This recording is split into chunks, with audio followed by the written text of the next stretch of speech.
I've just finished writing my first play, which is cool. I've been writing plays since I was a kid. That's not anything new. I've just never written an ending before.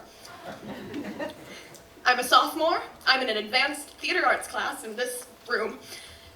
And I'm told to pick one area of theater I want to focus on for my final. I'm a performer, but I pick playwriting anyway because it's comfortable, it's safe, it's something I'm familiar with. I know I can do it. I've got a month. At the end of the month, I will turn the play in, and then we will perform the play, which is easy enough. No, it's not. So I start writing like crazy. I call the play "A Cannibal, a Mathematician, and a Banjo Player Walk into a Bar." The title tells you the plot. It's simple, it's a comedy, it is funny. 4 people meet in a bar on New Year's Eve and get a little less lonely in each other's company. And then it builds to a vengeance and everyone dies. Lights down, end of play. I am a genius. This is my masterpiece and I feel like Leo Tolstoy. I don't know if you can tell from looking at me, but I'm not Leo Tolstoy. In fact, the only thing I have in common with Leo Tolstoy is an inability to keep things brief. I turn in this first draft. It is 57 pages long. A very fun and important fact about script writing is that 1 page equals roughly a minute on stage or screen. I turn it in, my teacher tells me what I have known all along and have just been conveniently ignoring. I have 20 minutes to put the play on. I've written 57 pages. That's not going to work unless I make all the actors talk very quickly, which is not going to happen. So I start cutting things like crazy. I cut lines, I cut characters, I rearrange the plot, I get it down to 33 pages from the original 57, which is a lot for me to deal with.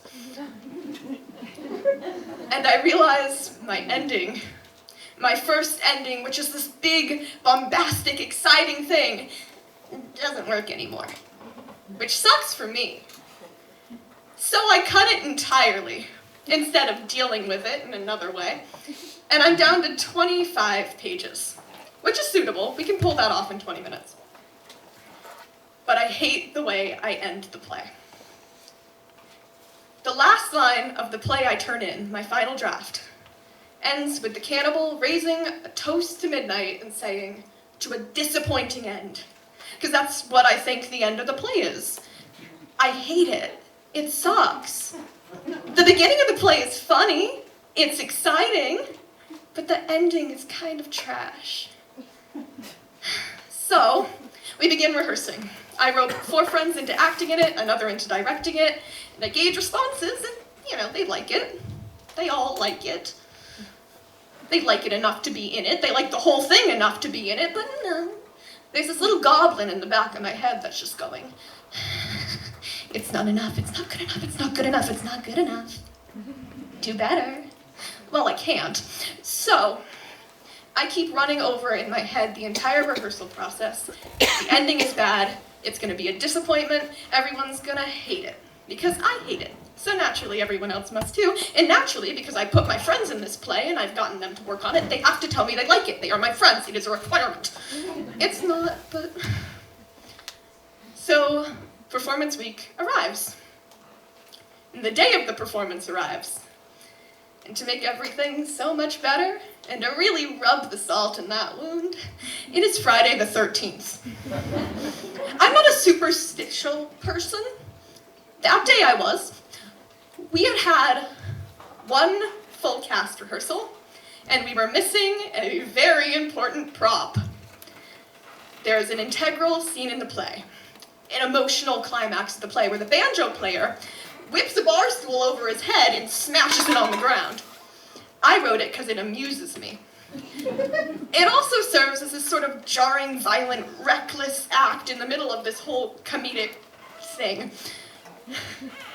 Now, we'd gotten the director's dad to agree to make us a breakaway stool, which is cool.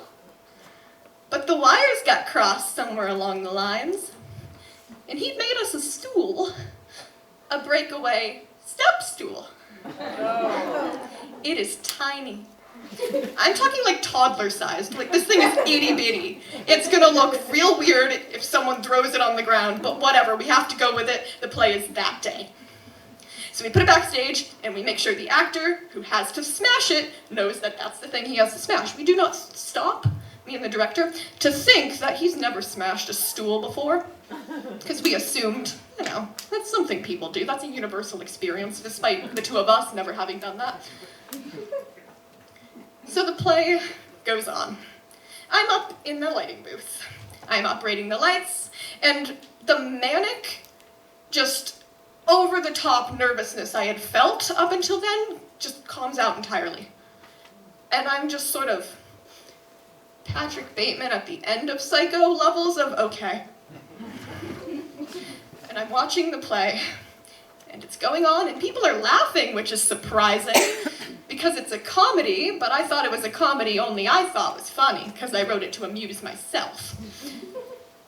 But okay, the play goes on. We reach that emotional climax. In my head, a jarring moment, reckless, thoughtless, really violent. In actuality, our actor picks up the step stool, very deliberately sets it in front of him, and almost delicately stomps on it. Very slow and very long, just enough to get it to shatter. By all accounts, it should not work, but it does, and it is so funny. And the play keeps going, and I realized two things at that point. One, people like the play, which is always a good thing when you write a play and put on a play. Two, I had written a far gentler story than I wanted to let myself believe. This wasn't the sort of story that deserved explosions and earth-shattering events. Explosions are cool and die hard, but they're really weird if they're in, When Harry Met Sally.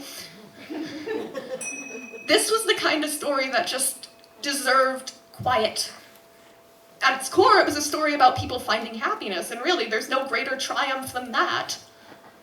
So, I watch as the cannibal raises his glass at midnight and toasts to a disappointing end.